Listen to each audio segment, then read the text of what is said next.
তাফসীর আমার চোখে পড়েছে। লাইলাতুল বরাত কোরআন শরীফে আছে, তাফসীরও আছে, হাদিস শরীফে আছে। হুজুর একটা হাদিস সহিহ নয় বলার এমন মৌলবী বাংলাদেশে জন্মগ্রহণ করে নাই। যদি কেউ থাকো তাহলে আমাদের সাথে কথা বলো। রাসূল করিমের বিবি আমাদের মা জান হযরত আয়েশা সিদ্দিকা রাদিয়াল্লাহু তাআলা আনহা একদিন বলেন যে ফাকাতু রাসূলুল্লাহ সাল্লাল্লাহু আলাইহি ওয়াসাল্লাম, আমি আমার কক্ষ থেকে রাসূল করিমকে হারিয়ে ফেললাম, অর্থাৎ রাসূল করিমকে আমার কক্ষে পাচ্ছি না। আমি অনেক জায়গায় খুঁজেছি, পরিষদে পেলাম রাসূল করিমকে কবরস্থানে জিয়ারত করছেন। সুবহানাল্লাহ বলো। তাহলে রাসূলের যুগে যারা লাইলাতুল বরাত নাই বলে ওরা কি ডামিস? সবাই বলো কি ডামিস? 3 নম্বর আমি বলবো, আর এটা দলিল লাগবে না। 3 নম্বর আমি বলবো হালুয়া রুটি নিয়ে এরা জায়েজ না জায়েজ অনেক কথা বলে, বেদাতি বলে আমাদেরকে। আমি বলতে চাই যে হালুয়া রুটি 365 দিনে বছরে কোন দিন মানা আছে, কোন হাদিসে মানা করছে, কোন আয়াতে মানা করছে, একটা দলিল দাও। আজকে তো অনেকে হালুয়া রুটি খেয়েছে, কালকেও খেয়েছে, তো আগামীকাল খাইতে সমস্যা কোথায়? বুখারী শরীফের হাদিস কোথায় আছে? বুখারী শরীফ 23তম পারার মধ্যে আছে আন-নবী সাল্লাল্লাহু আলাইহি ওয়াসাল্লাম ইউহিব্বুল হালওয়া ওয়াল আসলা। রাসূল করিম সাল্লাল্লাহু আলাইহি ওয়াসাল্লাম হালওয়া এবং মধুকে ভালোবাসতেন। সুবহানাল্লাহ বলুন। সুবহানাল্লাহ। যারা হালওয়া নাই বলে ওরা ত্রিবর্ণের ডামিস। কি ডামিস? ত্রিবর্ণের ডামিস। হালুয়া আছে, এবার আমরা কি করব?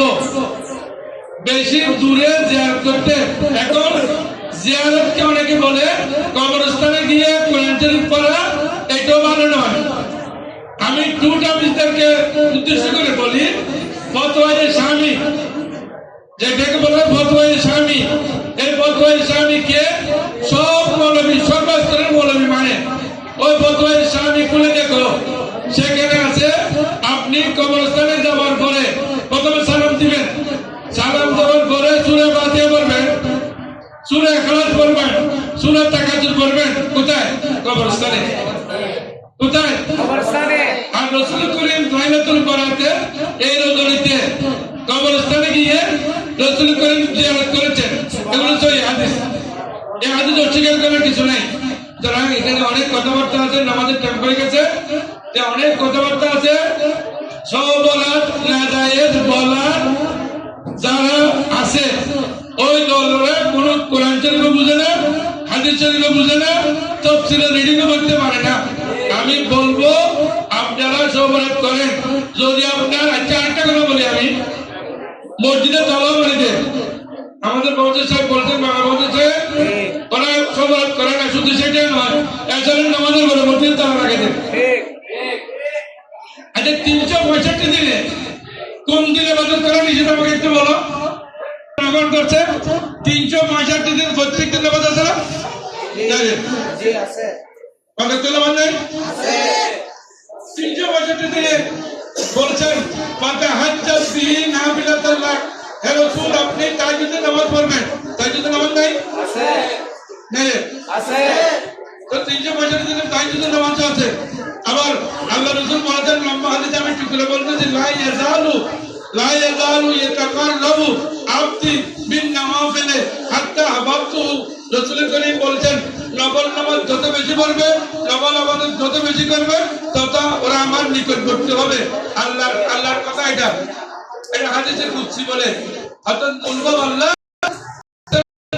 মানে আর নফল নামাজ নাই, ফরজ নামাজ নাই, এমন কোন দিন আছে 365 দিনে নাই। যা এরা যারা মানে না সবরাত, এরা দামি। আমার কথা এখানে শেষ। আমাদের ক্যাম্প হয়েছে। আসসালামু আলাইকুম ওয়া রাহমাতুল্লাহি ওয়া বারাকাতুহু।